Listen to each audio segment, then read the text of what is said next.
Hello दोस्तों, welcome to my channel point of classes. तो class 8th के लिए सामाजिक विज्ञान के कुछ इंपॉर्टेंट पॉइंट्स हैं जो कि आपके पहले चैप्टर से स्टार्ट है। हमारा भारत भूगोल का ये है, या आपके एसएसटी अगर सिंगल लगती है तो हमारा भारत जो चैप्टर है उसका कुछ इंपॉर्टेंट पॉइंट्स हैं। तो अराकान योमा जो पहाड़ियाँ हैं वो कहाँ पे हैं भारत के अंदर, या भारत से किस दिशा में है, तो उत्तर पूर्व दिशा में है। बंगाल की खाड़ी भारत के किस दिशा में है, पूर्व दिशा में है। तो मतलब कि ये है कि भारत के आसपास जो भी खाड़ियाँ या जो भी देश है वो किस दिशाओं में है, उनके बारे में आपको पता होना चाहिए। उसके बाद में विदेशी मानव किन दरों से भारतीय उपमहाद्वीप तक पहुंचा, तो खैबर व बोलन। उसके बाद में पूर्वोत्तर के दर्रों से किस रास्ते विदेशी मानव उत्तर पूर्व भारत में आया, तो म्यांमार के शियान पठार से आया। भारत का अक्षांशीय विस्तार कितना है, तो 8 डिग्री 4 से 37 डिग्री 6 उत्तरी अक्षांश है। उसके बाद में भारत का देशांतरीय विस्तार कितना है, तो 68 डिग्री 7 पूर्वी देशांतर से 97 डिग्री पश्चिमी पूर्वी देशांतर है। भारत का देशांतरीय जो विस्तार है उसका कितना डिग्री का अंतर है, तो 29 डिग्री का अंतर है। भारत के पश्चिम से पूर्वी सिरे के मध्य समय का अंतर कितना है, तो 2 घंटे का समय का अंतर है। किस पूर्वी देशांतर रेखा से भारत का मानक समय निर्धारित होता है, तो 82.5 डिग्री पूर्वी देशांतर के हिसाब से हमारा क्या टाइम निर्धारित होता है। किस स्थान से भारत का मानक समय नापा जाता है, इलाहाबाद प्रयागराज के नैनी कस्बे से। क्षेत्रफल की दृष्टि से भारत का विश्व में कौन सा स्थान है, तो 7वां है। जनसंख्या की दृष्टि से भारत का विश्व में कौन सा स्थान है, तो दूसरा है। उसके बाद में देश का क्षेत्रफल कितना है, तो 32.9 लाख वर्ग किलोमीटर है। उसके बाद में कुछ और पॉइंट्स देख लेते हैं, जैसे कि भारत का जम्मू कश्मीर से कन्याकुमारी तक का विस्तार जो है वो कितना 3214 है। भारत का अरुणाचल से गुजरात तक का विस्तार कितना है, तो 2933 किलोमीटर है। क्षेत्रफल की दृष्टि से भारत का सबसे बड़ा राज्य कौन सा है, तो राजस्थान है। क्षेत्रफल की दृष्टि से भारत का सबसे छोटा राज्य कौन सा है, तो गोवा है। भारत का 29वां राज्य तेलंगाना है, जो कि 2 जून 2014 को आंध्र प्रदेश से विभाजित होकर बना था। उसके बाद में भारत को कितने भौतिक प्रदेशों में बांटा गया, तो 6 भौतिक प्रदेशों में बांटा गया। भारत के उत्तर पूर्व में स्थित हिमालय पर्वत श्रृंखला कितनी लंबी है, तो 2500 किलोमीटर लंबी है, जो कि आपने ऊपर की तरफ देखी होगी। विश्व की सबसे ऊंची व नवीन पर्वत श्रृंखला कौन सी है, तो हिमालय है। बर्फ का घर किसे कहा जाता है, हिमालय को कहा जाता है। हिमालय श्रेणी का विस्तार दक्षिण में कहाँ तक है, तो पटकोई व नागा की पहाड़ियां तक, जो कि मेघालय या हम कह सकते हैं अरुणाचल असम वाली साइड है। वर्ष भर सदाबहार बहने वाली जो नदियां होती है उसको हम क्या कहते हैं, सदा नीरा कहते हैं। भारत का अन्न भंडार किसे कहा जाता है, तो गंगा के मैदान को अन्न भंडार कहा जाता है, क्योंकि जहाँ पे नदियाँ ज़्यादा होगी वहाँ पे कृषि ज़्यादा होगी, इसलिए वहाँ पे अन्न ज़्यादा उगेगा। उसके बाद में पुरानी जलोढ़ मिट्टी के मैदान को क्या कहते हैं, बंगर, और नई जलोढ़ मिट्टी के मैदान को क्या कहते हैं, खादर कहते हैं। हिमालय के कंकड़ पत्थर से निर्मित होने वाले पतले मैदान को क्या कहते हैं, तो भाबर कहते हैं। और हिमालय का जो दलदली क्षेत्र होता है उसे हम क्या कहते हैं, तराई कहते हैं। उसके बाद में हम भारत के प्रायद्वीपीय पठार की आकृति पूछी गई है, त्रिभुजाकार है, उल्टा त्रिभुजाकार है, ठीक है। दक्षिण भारत का सबसे बड़ा पठार कौन सा है, तो दक्कन का पठार है। दक्षिण के पठार में खनिज संपदा की दृष्टि से संपन्न पठार कौन सा है, तो छोटा नागपुर का पठार है, जो कि झारखंड के अंदर है। विश्व की सबसे प्राचीन पर्वत श्रृंखला कौन सी है, तो अरावली है।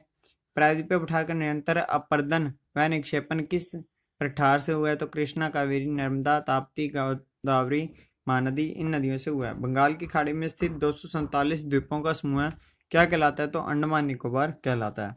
उसके बाद में देश में जनजातियां आबादी कहाँ निवास करती है, सबसे ज्यादा जनजातीय आबादी कहाँ निवास करती है, सतपुड़ा, विंध्याचल, नीलगिरी, सह्याद्री, छोटा नागपुर क्षेत्र यहाँ पे निवास करती है। भारत का एकमात्र सक्रिय ज्वालामुखी कहाँ पे है, तो बेरन द्वीप पे है। भारत का दक्षिणतम बिंदु इंदिरा पॉइंट कहाँ पे है, तो निकोबार द्वीप में है, ठीक है। पर्यटन की दृष्टि से भारत का कौन सा द्वीप प्रसिद्ध है, तो लक्षद्वीप जो है वो भारत का सबसे पर्यटन की दृष्टि से प्रसिद्ध है, और वो समुद्री इलाके में भी आता है। 2001 की जनगणना के अनुसार भारत में कितनी भाषाएं हैं, तो 122 भाषाएं हैं, 234 मातृभाषाएं हैं। भारत को कितनी भाषाओं में अनुसूचित भाषा का दर्जा दिया गया है, तो 22 भाषाएं। उसके बाद में आता है आपका अगला चैप्टर, जो कि है राजस्थान का सामान्य परिचय। तो इसके बीच में हम देखने वाले हैं कि राजस्थान के अंदर पहले कितनी रियासतें थी, अब कितनी रियासतें हैं, किस तरह की वहाँ की कंडीशन थी। सबसे पहला क्वेश्चन है, स्वतंत्रता पूर्व राजस्थान कितनी रियासतों और ठिकानों में बटा हुआ था, तो 19 रियासतें और 3 ठिकाने व एक केंद्र शासित प्रदेश था। राजस्थान का एकीकरण कब हुआ है? तो 1948 से 1956 तक हुआ है। 1 नवंबर 1956 को ये पूर्ण रूप से तैयार हो गया था। राजस्थान को कितने भौगोलिक भूभागों में बांटा गया है? तो 4 आ जाएगा। धार के मरुस्थल का राज्य विस्तार कितना है? तो राज्य के 12 जिलों में कुल भौगोलिक क्षेत्र के 61% भाग में फैला हुआ है। राज्य की कितनी जनसंख्या थार के मरुस्थल में रहती है? तो 40% रहती है। और अगर अपने क्षेत्र की बात करें तो क्षेत्र वहाँ का 39% क्षेत्र है। उसके बाद में यहाँ भारतीय महामरुस्थल क्षेत्र में कौन कौन से शामिल हैं जिले? तो बीकानेर, जैसलमेर, बाड़मेर, ये पूरे रूप से मरुस्थल के अंदर ही शामिल माने जाते हैं। राजस्थान का राज्य पुष्प किसे माना जाता है? रोहिड़ा को माना जाता है। राजस्थान का राज्य वृक्ष कौन सा है? तो खेजड़ी राज्य वृक्ष है। राज्य में अरावली का विस्तार कितना है? तो राज्य के कुल क्षेत्रफल का 9% है। अब आपको राज्य के राजस्थान का जो क्षेत्रफल है वो आपने कमेंट सेक्शन में बताना है कि राजस्थान का वो कुल क्षेत्रफल कितना है।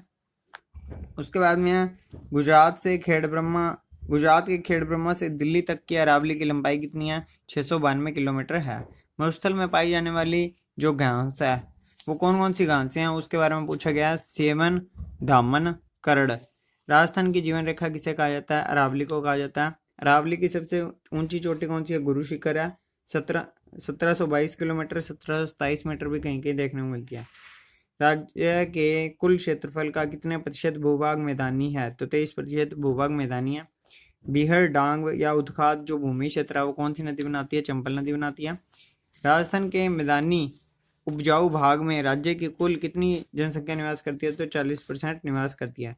56 का मैदान कहाँ पे है? तो बांसवाड़ा व प्रतापगढ़ में। माही नदी और उसके आसपास की जो सहायक नदियाँ उसके आसपास के क्षेत्र को हम कहते हैं 56 का मैदान।